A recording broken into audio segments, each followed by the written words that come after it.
Baghdad کے بازار میں ایک حلوائی صبح صبح اپنی دکان سجا رہا تھا کہ ایک فقیر اس کی دکان کے پاس سے گزرا۔ دکاندار نے کہا کہ بابا جی آؤ کچھ کھا پی لیں۔ فقیر بیٹھ گیا تو حلوائی نے گرم گرم دودھ فقیر کو پیش کیا۔ فقیر نے دودھ پی کر اللہ کا شکر ادا کیا اور اس حلوائی کو کہا کہ بھائی تیرا شکریہ، اور یہ کہہ کر فقیر چل پڑا۔ بازار میں ایک ویشیا عورت اپنے دوست کے ساتھ سیڑھیوں پر بیٹھ کر موسم کا لطف لے رہی تھی۔ ہلکی ہلکی بوندا باندی ہو رہی تھی جس کی وجہ سے بازار میں کیچڑ تھا۔ فقیر اپنی موج میں بازار سے گزر رہا تھا کہ فقیر کے چلنے سے ایک چینٹا اڑا اور ویشیا عورت کے لباس پر گر گیا۔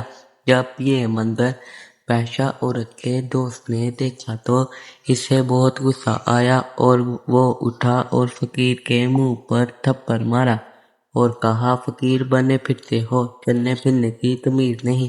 فقیر نے ہنس کر آسمان کی طرف دیکھا اور کہا مالک تو بھی بڑا بے نیاز ہے، کہیں سے دودھ پلواتا ہے، کہیں سے تھپڑ مرواتا ہے۔ یہ کہہ کر فقیر آگے چل پڑا۔ ویشیا عورت چھت پر جا رہی ہوتی تو اس کا پاؤں پھسلتا اور زمین پر سر کے بل گر جاتی ہے۔ اس کو ایسی شدید چوٹ لگتی ہے کہ موقع پر ہی فوت ہو جاتی ہے۔ شور مچ گیا کہ فقیر نے آسمان کی طرف منہ کر کر بد دعا دی تھی جس کی وجہ سے اس کی جان چلی گئی۔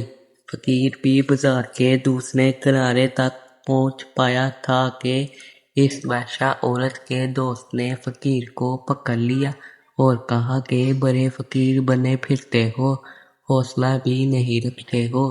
فقیر نے کہا کہ کیا ہوا؟ اس نے کہا کہ تم نے بد دعا دی تھی اور عورت کی جان چلی گئی۔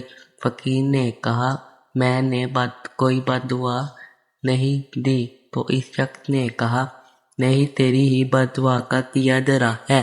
جب اس نے ضد کی تو فقیر نے کہا کہ اصل بات پوچھتے ہو تو میں بتاتا ہوں کہ میں نے کوئی بد دعا نہیں کی، یہ یاروں یاروں کی لڑائی ہے۔ لوگوں نے کہا وہ کیسے؟